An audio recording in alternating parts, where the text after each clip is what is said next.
Hello and welcome back.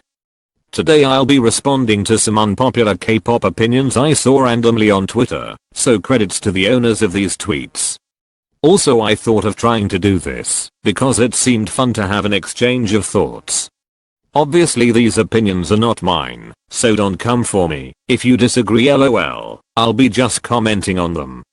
But don't worry, because these are not extreme teas or some things along those lines, because I don't like spreading negativity. Anyway, without further ado, let's begin. I feel like not wanting to sexualize idols isn't the same as infantilizing, because some idols are genuinely uncomfortable, or are actual minors.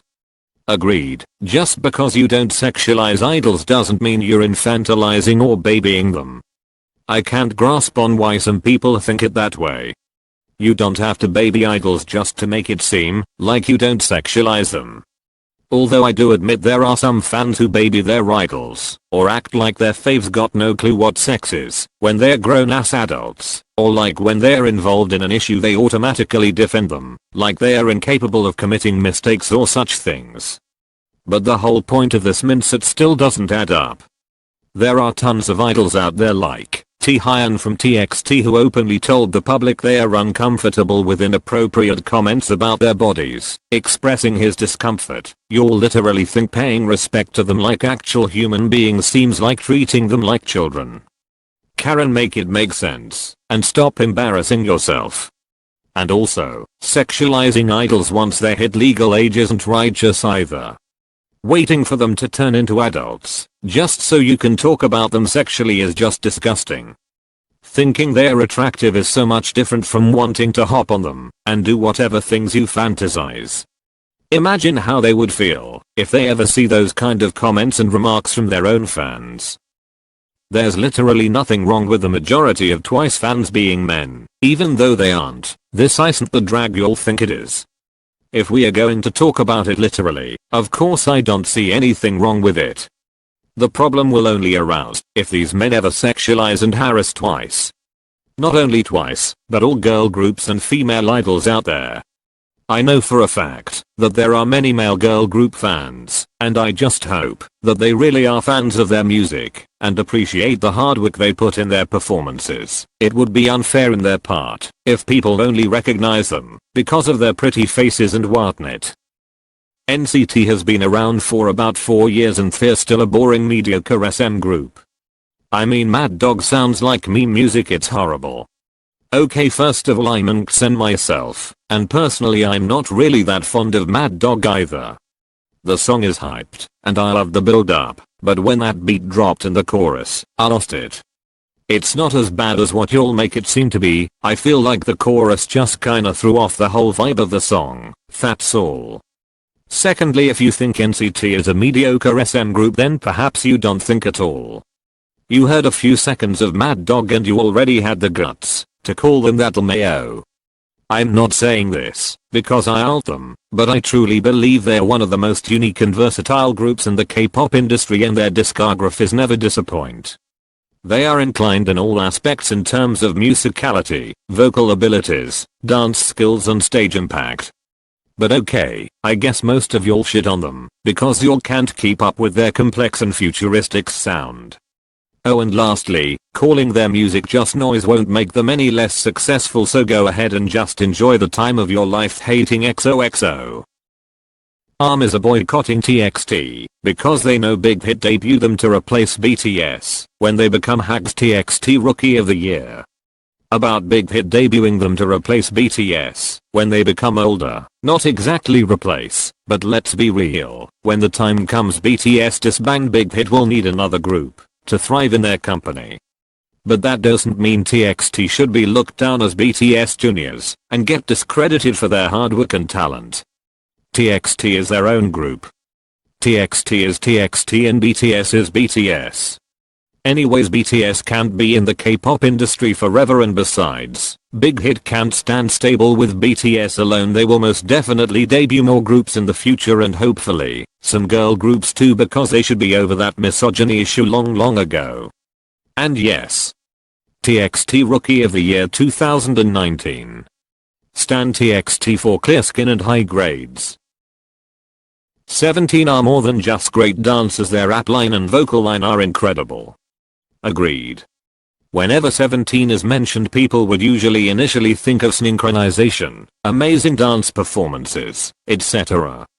But not so much about their rap and vocals, plus they compose and write their own songs, and it's quite saddening, because Seokmin and Seungkwan Cold been recognized as one of K-pop's best main vocalists, and Seungcheol, Vernon, Wonwoo, and Mingayu are some of the best rappers in K-pop as well.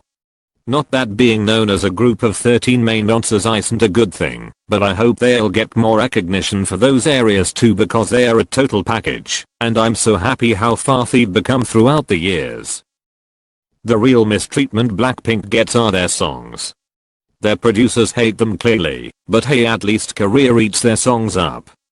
This is exactly what I had in mind. The members of Blackpink isn't the problem here, it's how their company manages them, but sadly some people love to shit on the girls instead, because it makes them feel relevant or something. Blackpink has more potential up their sleeves. Yes, there are stages where they look like they don't have the energy and they half-ass their choreo, but I can't really blame them, because YG is holding them the fuck back, and keeps giving them a comeback once a year with the same old sound, song structure, recycled choreographies and everything in between. Just a quick thought about their recent comeback. How you like that was a little bit of fresh air from the old stuff, and I liked it, but it could been crafted longer and better, and also, the chorus annoys the heck out of me.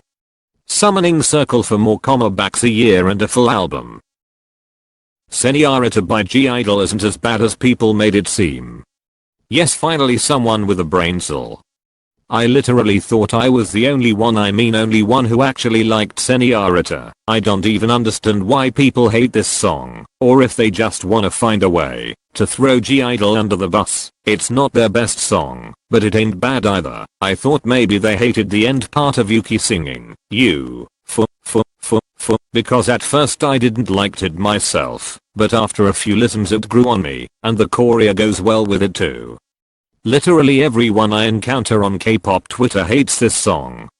Some say it's their weakest title track, and I respect their personal opinion, but for me it's not. Please don't come for me, but Hannah's my least favorite. The only justice to that song is the bridge. Sorry, not sorry. Fans of big name group have no right to downplay the efforts and awards that 4th gen groups received, while bragging about their fave's journey from rags to riches. It makes them look like hypocrites. Yes. Every group started from scratch, and at one point were building up their careers. No group is successful in their first few steps, and it took them time to gain and be where they are. For example, you can't really compare BTS, a 7-year-old group, to a rookie group like ATIZ, and put them against each other. For Pete's sake, people need to let rookie groups breathe and do their own thing without coming for their throats and shoving down big groups' success. The fanwar between these two fandoms is actually insane, because I bet their faves are actually friends in real life, or if not close friends, they probably still have that good relationship and interaction whenever they meet and such. Plus ATIZ are big fans of BTS, and they look up to them as their inspiration, so I don't see why ARMYs and ATINs try to wreck one another. Out of My Mind is one of Day6's best songs.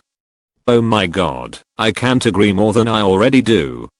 This song literally turned me into a fan of them, and I honestly think it is one of their best releases ever, along with I Wish. I feel like I like their old songs a little bit more, because it just gives me a nostalgic and old school vibe, as if I've heard of the song in some kind of a parallel universe. Whenever I listen to it, I feel like there are butterflies erupting in my stomach, and I'm in some sort of cloud nine, or like I'm in a scene where I bump into a guy in a cafe and they open the door on my way out to make up for it, and then I think, as if they are my soulmate. And I'm falling in love so easily. It's such a feel-good song and it never fails to boost my mood. Stan Day6, Stan Talent, thank you for coming to my TED Talk. Yes or Yes is an underappreciated masterpiece, and one of Twice's best comebacks. I couldn't agree more. I love everything about this comeback, the song, their performances, and don't get me started on the cute matching group outfits. I hope people will soon realize that this is one of their best title tracks, before they regret it later on and end up wishing their cringy phase of hating Yes or Yes didn't exist in their lifetime.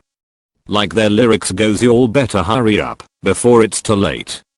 I think the only thing that threw me off slightly is their choreography. It could been better, especially the dance break, but I love the level up of their creativity in the dance, so it's okay. Luna Shold released favorite after the actual debut. OMG. I've had that thought for a long time now, and I'm glad someone feels the same way. Favorite is one of my top Luna songs, and I genuinely believe if they released Favorite after Hi Hi they would gain more popularity. Not that they're not popular now, because even locals know who Luna are because of the Stan Luna thing going around everywhere. But it will certainly give more attention on them, plus the song might get wins on music shows and ran along the Korean charts. And also Sweet Crazy Love Sweetie, I'm sorry, you deserve so much better. You'll really need to sleep on actual beds and not on talent. I can't help but wonder about the what ifs if the song by their Odd Eye Circle Subunit was released after debut as well. Anyways, it's too late now, so all we can do is promote and let people know their deprivation from good music. It must be very hard not having some dose of Luna in your life. The Boots is such a good song, Goo deserves better. Not gonna lie, The Boots may be one of the best K-pop songs I've ever heard. The girl crush vibe is so irresistible, and I can't help but listen to it over and over. The vocals are so damn smooth and just overall pleasant to the ears. And can we talk about how Sejong is criminally underrated as a main vocalist? She's definitely one of the best main vocals right now, but y'all are not ready for that discussion. I hope she and her group will get more recognition. I'm kind of worried that their last comeback, I'm Not That Type, was in 2018. It's been almost 2 years. I'm afraid they'll end up disbanding like Pristin, because Pristin debuted in 2017, made another comeback with We Like, and a Subunit released Get It the following year, and then nothing. Until Pledis seemed to forgot about their girl groups, so they ended up disbanding. Sorry for the quick rant, but it's just so sad. Imagine what their career would be right now if that didn't happen. Anyways, The Boots by Goo song of the decade period. Bonus opinion from me. Electric Hearts by Weishan V gotta be one of the best B-sides I've heard ever. Like the vocals and harmonization, the background instrumentals, the production, the chaotic feelings it gives me, the simplicity, yet it still manages to be one of a kind. Maybe it's just me being whipped for them, but it's literally so good. What I love the most is the build up of the pre-chorus. It's just so magical and surreal. I can't believe I have the privilege to listen to such wonderful work of art.